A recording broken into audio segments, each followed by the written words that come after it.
Hello, welcome back. It is Thursday, May the 5th. Sorry I was busy for the last day or so. I've got a bunch of videos. I just haven't had time to upload them.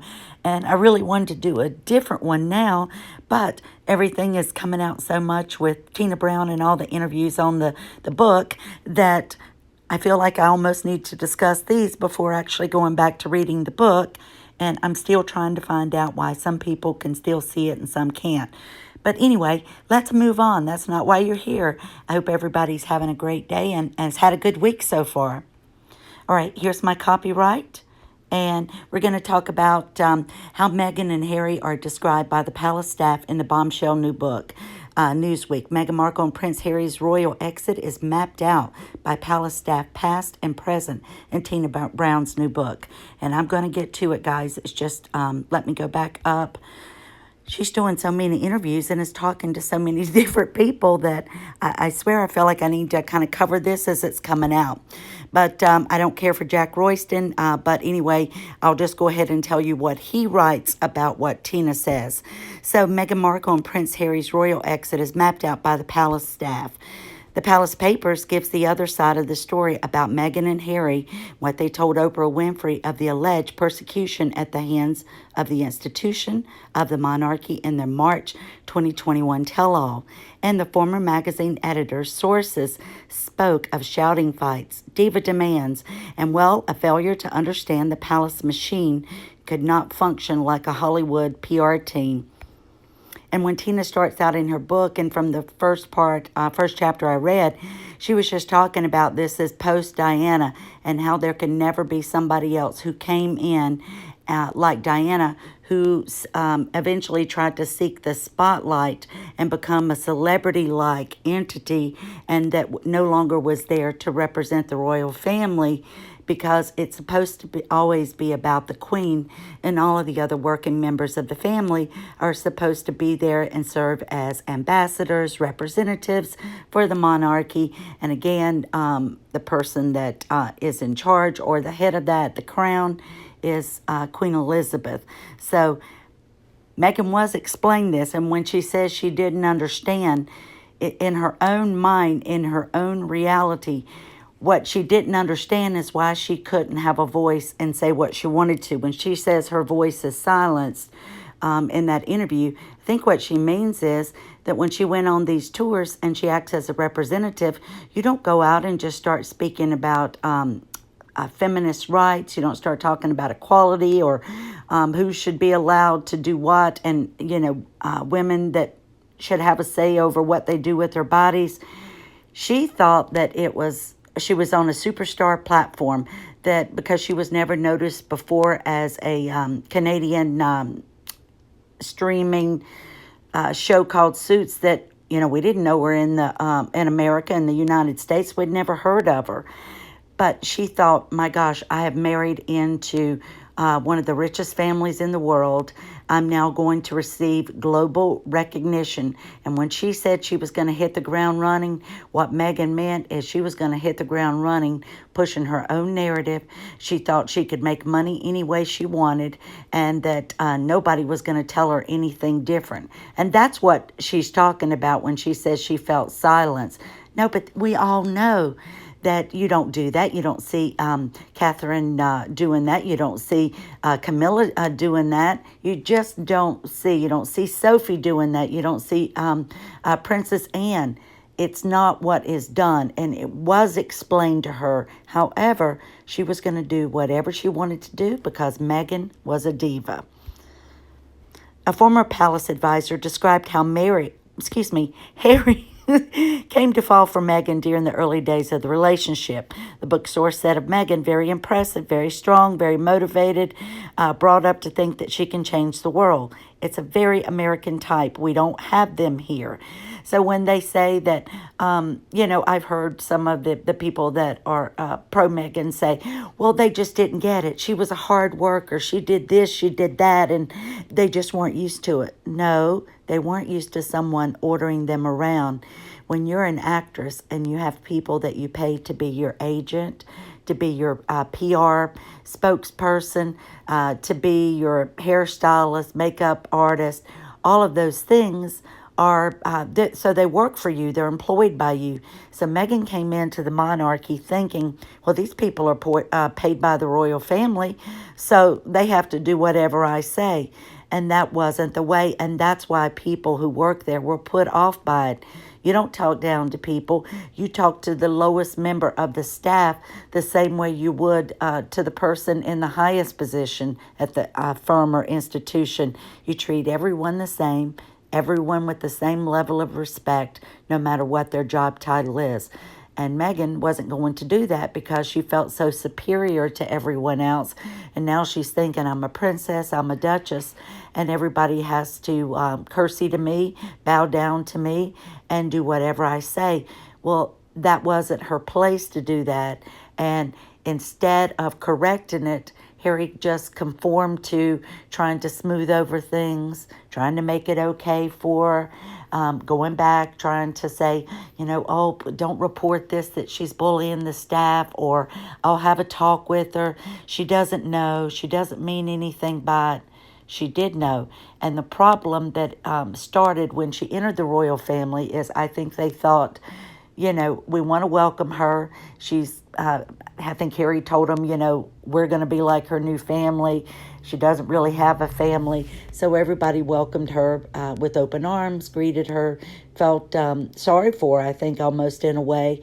And of course, when she's a person of mixed race, you're not going to do anything that looks as though you're treating her any different. And maybe that's why they treated her better, or maybe it was just because they thought Harry's found his love, the person he wants to spend the rest of his life with. But we know they would treat everybody kindly and respectfully. But Meghan did receive a lot of perks that Catherine, the Duchess of Cambridge, never received. All of those invites up to royal family occasions before she was married, that was never allowed with any other member that I'm aware of that was outside the royal family. So a former palace advisor described how Harry came to fall for Meghan during the early days of his relationship. The book source said of Meghan, very impressive, very strong. Sorry, just read that. So again, that was the American type. And I think we are taught and, we're raised to think that we can grow up and be anything that we want to be, that we can't let other people limit us or tell us what we can't do. We should go out and try to make our own way in the world, and the sky is the limit. But we're not thinking that in a literal sense to where Meghan did. She doesn't live in the same reality we do, and I think she got used to learning to be a little bit of a diva, but then when she married into this family, it just reached a whole new level, or as Meghan would say, a whole new stratosphere. So all she thought about was automatic global fame, recognition, designer clothes, front page stories. But the problem is those are supposed to be about what the royal family want to have front page articles about, and about highlighting the firm and institution and not highlighting Meghan. Meghan wanted it to be a popularity contest, and she just wasn't willing to listen, and people tried to advise her, but she wasn't going to let somebody else tell her what to do. And that's what she's run into with Netflix, and she's going to run into that with Spotify, and I'll tell you more about that in my next video, because they basically come in and took control over it, and even want to change the narrative about archetypes, it's rumored. So she's going to end up messing up that deal too. And then I've got to tell you some big news in the next video about Harry and Netflix. So let me continue on about Tina Brown's book. Brown added, Harry was fired up not only at Meghan's beauty and poise, but also by the way she was in control of her life. See, Harry was full of insecurities, and Meghan is, but she came off that she was a very confident person because she had that theatrical background. She had the acting experience. So Harry looked up to her and thought, oh my God, here's this tough lady, I want to hitch my wagon to her because she's not afraid to do anything, and we can go out and rule the world together. And Meghan, I think, convinced Harry of that. Compared to her, he was a man boy whose whole existence had been mapped out for him by others, which is absolutely true. Harry wanted to marry Meghan as quickly as possible. Brown sources told her William tried to persuade Harry to take his time with Meghan, as he had fallen madly in love before with his other girlfriends. The other royal brother, she wrote, feared for Harry's mental well-being, foreseeing the media onslaught about the Duchess. Excuse me. So they knew that Harry was mentally fragile, that he was still finding his footing since leaving the military, that, of course, he wanted to get married and have a family just like William and Catherine, but he also was becoming a little bit envious and a little jealous, and recognizing that some of the things that were assigned to him weren't as special as what William and Catherine were getting. Well, if he looks at it logically, his father and Camilla, the Duchess of Cornwall, were also getting, better things. It goes by the line of succession. And Harry was getting to do a lot of things, but I think when he got with Meghan, Meghan was like, I don't want to go on these little boring tours. And you heard what she said about the folks in the Australian tour, which just broke my heart. That was just such a terrible thing to say about those. But we had heard all of those rumors that were coming out. Now it's just published in a book, and you've got sources to go back and, and she can cite where she got the information from. So they were worried about Harry. Then they saw Meghan was wanting to come in and do everything her own way. And they were scared. They thought, dear God, this is going to be another Diana. And lo and behold, she wanted to be Diana 2.0, which was really scary. And here they're just trying to warn Harry, to get him to tell her to slow down a little bit. But what Meghan wants, Meghan gets. And Harry gave in to her every demand. So she was always this child who was raised to think she could do anything she wanted to do, be anything she wanted to be, and everybody catered to her. Her father did, until she met the different men in her life, or, other husbands and the different people that she dated. And believe me, if you ask them, they would tell you, I'm sure, Meghan got her way. And you wanted to make her happy, and you loved her, and you wanted to do things that that would show support to her. Because believe me, if you don't show a narcissist the support and agree with everything they're doing, you're going to catch the wrath of hell. And that's just the way it works. The former magazine editor wrote, to his brother's concerns, Harry's repost can be summarized as, I am told, well, actually, the best way that I can protect her is to marry her as quickly as possible, because as soon as I marry her, she will then get police protection. Remember how he wanted people to leave her alone, and he started this thing that the press was after her, the paparazzi was going to get her, she was going to be hunted and tracked down like Diana. Who do you think was behind the scenes reinforcing all this to him? It was his soon-to-be wife. It was then his wife after they were married. So she's in his ear saying, these are the things that we want to do, but your family won't let us do them. They want to hold you down. They want to give William and Catherine a starring role, but, we don't even get in the spotlight.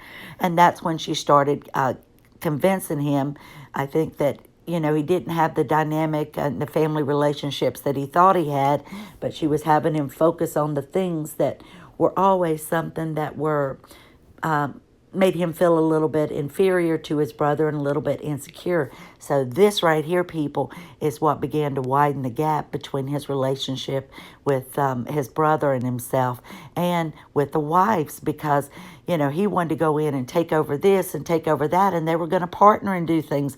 William and Catherine were always there to support them. It just got to the point to where they were afraid something bad was going to happen, and they didn't want to be mixed up in the same charities and joint events as them, because of just the way they were behaving and the way they were so impulsive. And, we're going to talk about this and talk about that. They knew what they were doing was not right for the firm, the monarchy, the institution, and they weren't doing right by the Queen, but you couldn't tell them. A palace veteran told Brown, if you're an actress on a TV show in America, well, she wasn't an actress on a TV show in America, it was Canada, you have a number of staff who are literally paid by the hour to work for you. So your business manager, your agent, stylist, maybe your publicist etc., are there to meet your demands without question. Of course, these are your yes people. Yes, you look beautiful. Yes, I love your hair this way. Yes, you did brilliantly in that last scene that you just shot. Yes, I love that movie of yours. These people know that if they go in with an attitude or act like they don't like her, they're not going to be called back to do the job, right? So that's what they mean when they say you get a bunch of yes people surrounding you. But at the institution, the men in gray suits are there to kind of keep you grounded, to say that, oops, no, I don't think we should do it that way. It could be perceived as badly, or this is the way we've done it and it's worked, so let's not reinvent the wheel. So you are therefore never wrong, and it is all exactly what you want. It is just billable hours. But when you move to a situation where you've got a full-time members of staff who work for you in an institution, royal palaces, for God's sakes, they're employees. They're not contract people, and they work within a policy. They're given a policy of guidelines of things that their job entails and things that they're supposed to do and not supposed to do. So when you give someone an order and tell them to go out and get a tiara because your hairdresser's there and you want to practice your updo look for, the wedding, it just doesn't work that way. All of those things are done with appointments and by setting up engagements, and then also with the approval of Her Majesty the Queen. So when it says it goes back, they are employees, not contract people, and they work within a policy framework. So the book source added that the Duchess experienced a big cultural shock, and I'm sure it would be for anybody, because she had become more famous than she had ever imagined, but the way she is served had not risen with that. So all of these people she thought were, waiting on her hand and foot, and she could talk to them in any way she wanted, because she thought, well, they work for me, that she wasn't paying them. This was the taxpayers and the Crown's estate, or their money that they have, that are paying this, but they weren't working really for her. They might be assigned to her for different things, but you can't treat people like they're servants, or like they're the guy who shines your shoes. You treat everyone with respect. Brown wrote, in the ranking system of the entertainment world, star power, wattage equals leverage. She was not becoming a member of the royal family to argue, like the minor actress she was in her past life, about the size of her perk package. See, these things weren't up for debate. A source told the book they just couldn't deal with Meghan's level of directness, and that's putting it very nicely. When you talk about somebody's level of directness, I think what they're saying in a nice way, the way she barked at them, gave demands, diva-like behavior, the way you order somebody or speak to them and not ask, for it, or is this possible? Can we do this? It's do this, do that. I want you to do this. And then you're waking up to the pings of messages, that text messages going off, and it's Meghan at 5:30 in the morning. Well, that's all well and good, but, do it during the working hours, or send it in an email or something to where you're not going to bother people. People are entitled to rest and sleep, and maybe just because you're able to go to bed because you don't have a family to take care of, and you don't have to make dinner, and you don't have to do all these things that normal working people have to do, and make sure their kids are ready for school the next day, make sure they've gotten a bath, make sure their clothes are clean and pressed, and that they've got their uniforms out, and they have their bags packed for their afternoon school activities. She didn't have any of these things to do. She didn't have to worry about anybody but herself. Everything was done for her. Meghan and Harry's wedding demands. The Palace paper also returns to a famous argument over Meghan's wedding day tiara that blew up in front page of a UK tabloid, The Sun. And that was just rumored too that that Harry complained about Her Majesty's secretary. Is it Mr. Edwards? Sorry, his name escapes me at the moment. And also about Angela Kelly, the dresser, saying, I feel like these people are kind of keeping you from me, or, we can't get to you because they're the buffer between you and them. Well, that's done for a reason. the Queen doesn't meet with everybody at home. Even if it is her grandson and, granddaughter-in-law, it just doesn't work that way. You go through her staff.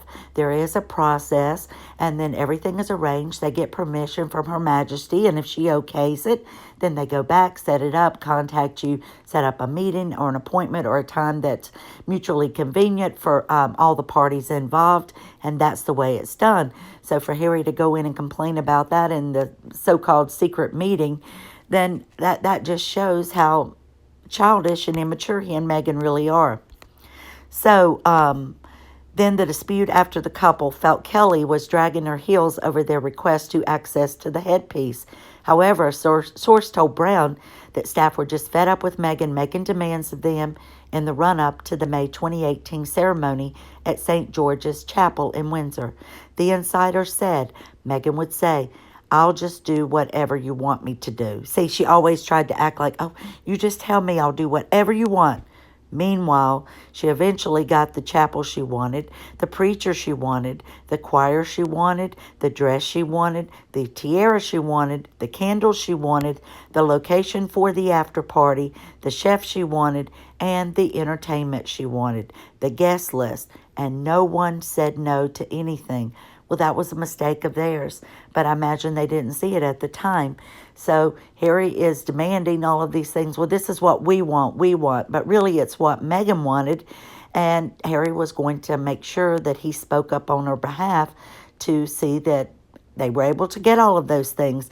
So really, while it seemed like she made it seem like everybody was against her and doing all these things, that we all know that wasn't the case, and that she was catered to, that she had special people and choirs and stuff and ministers flown in from the United States and around the world, and she had everything that she wanted. So this tells a lot about her, and it's kind of, coming from within inside and little bits and rumors of things that we've heard before. But it's nice to see that this is in the book and that she's talking about these things, and also that she was talking about how she felt on tour in Australia. And if you listen to Aussie Royal Riot, she did a post on that the other night, and it was about Meghan's thoughts about going on that Australian tour, and how she just didn't understand what she was there to do, and thought it was silly, and couldn't understand why she had to go around and ribbon cut and shake hands and be a representative. Really, she was an ambassador, and why would she want to be an ambassador or representative for the United Nations if she couldn't even do it for the Queen of England and be a quiet, respectful, dutiful representative for Her Majesty the Queen?